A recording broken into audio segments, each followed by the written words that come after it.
everyone. This is the first lecture of sociolinguistics. This is lecture 1. In this lecture, we are going to discuss the following. Why do we study language? The characteristics of language. We have 4 characteristics of language. Number 1, language is a system. Number 2, language has the potential to create a new meaning, and language can have multiple functions.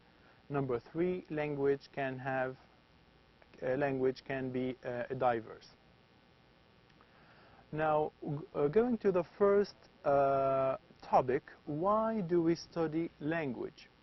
In fact, when we study language, we discover more about different fields of knowledge. Studying a language implies that we know about other topics. For example, we will be able to know about sociolinguistics, we will be able to know about applied linguistics, psycholinguistics, and artificial intelligence. Now, we are going to give a definition of these terms one by one. The term psycholinguistics is defined as it is the study of how a listener recognizes words and utterances, or how damage to our brains results in certain kinds of language disorders. So psycholinguistics is concerned with studying the language within the mind, how our mind recognizes language, how do we recognize words or sentences or utterances. It also studies the harm that can happen to the brain and the results of having brain damage with the consequence of certain language disorders. The other field of knowledge is called applied linguistics, and it is a branch of linguistics where we study how to learn and how to teach different languages.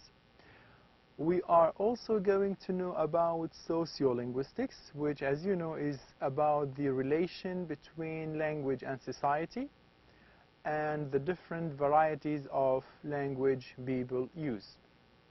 Artificial intelligence is the study of how to make computers more sophisticated or more complex. Nowadays, we have a lot of complicated machines like computers, depending on a different type of intelligence called artificial intelligence.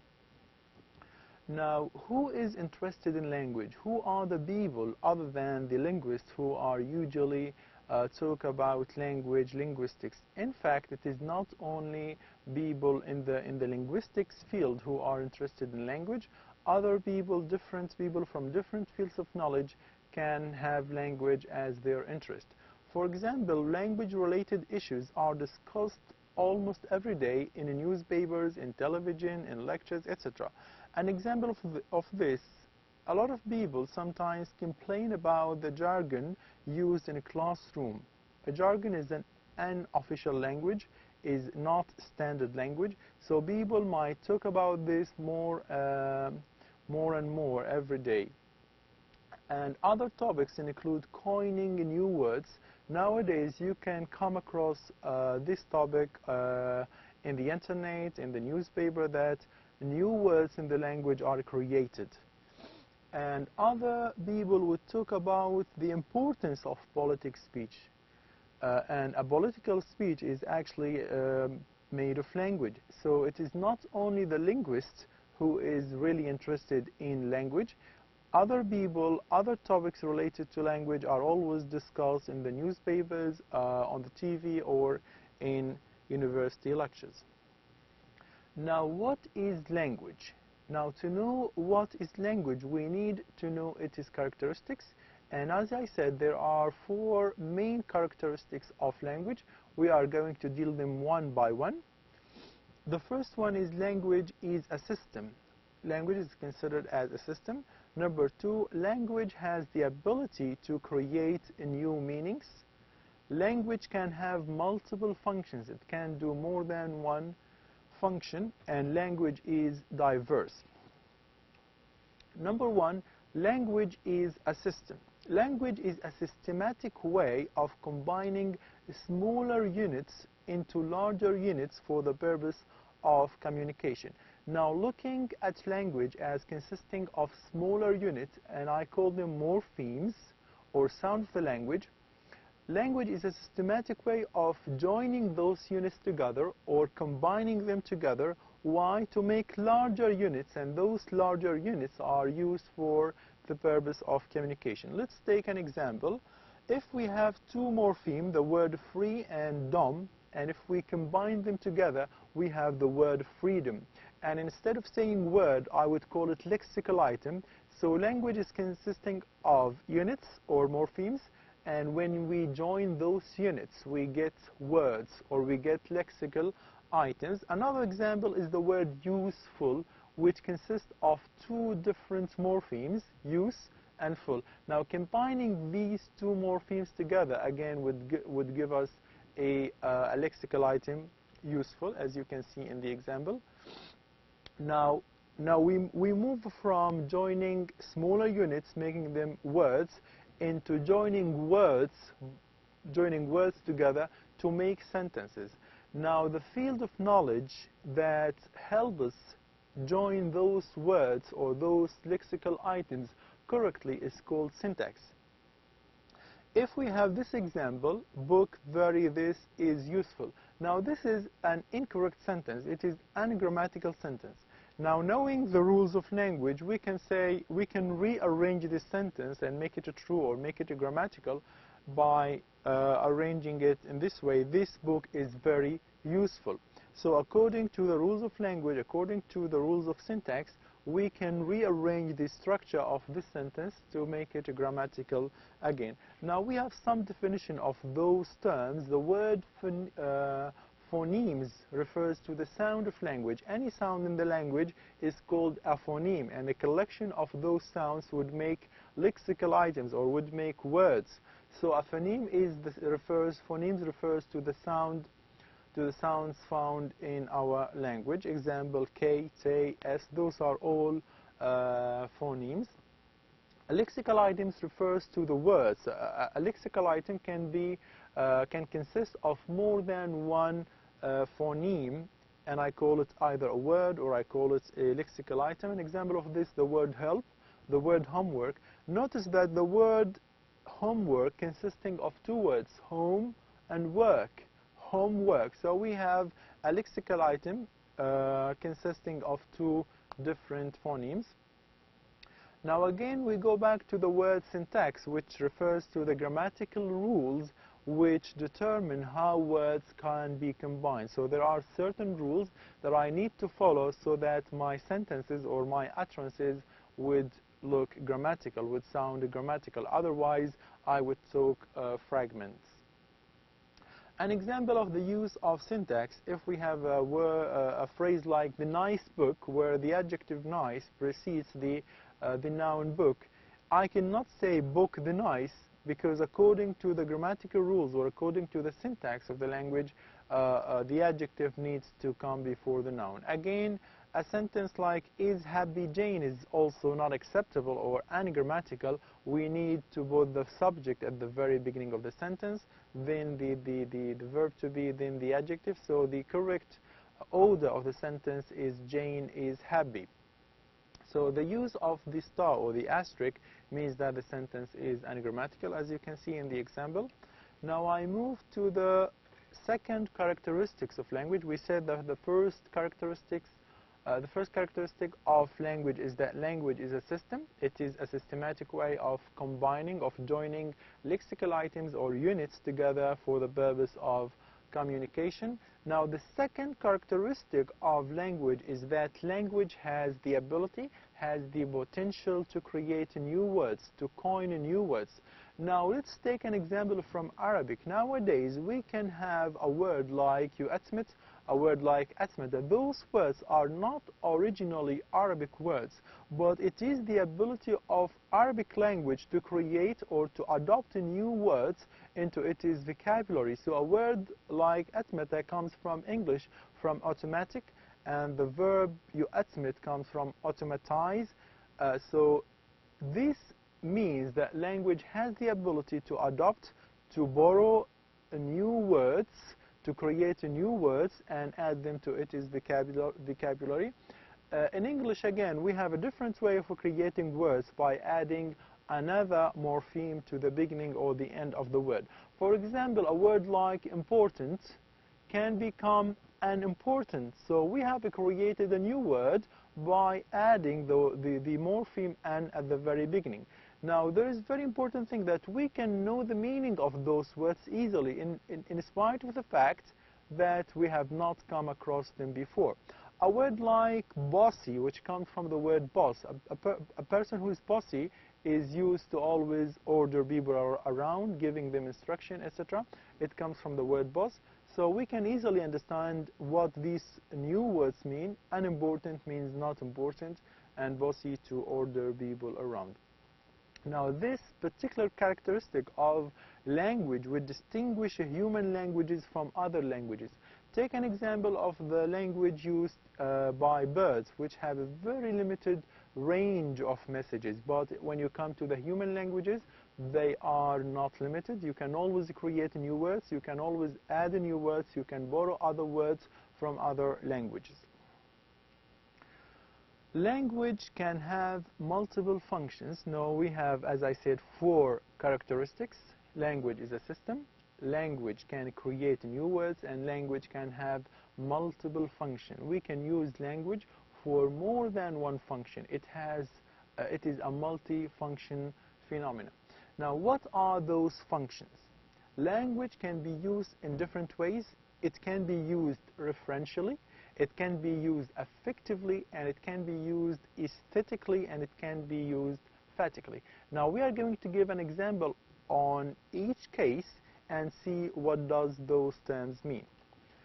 Number 1, language can have multiple functions, and the first function is using language referentially.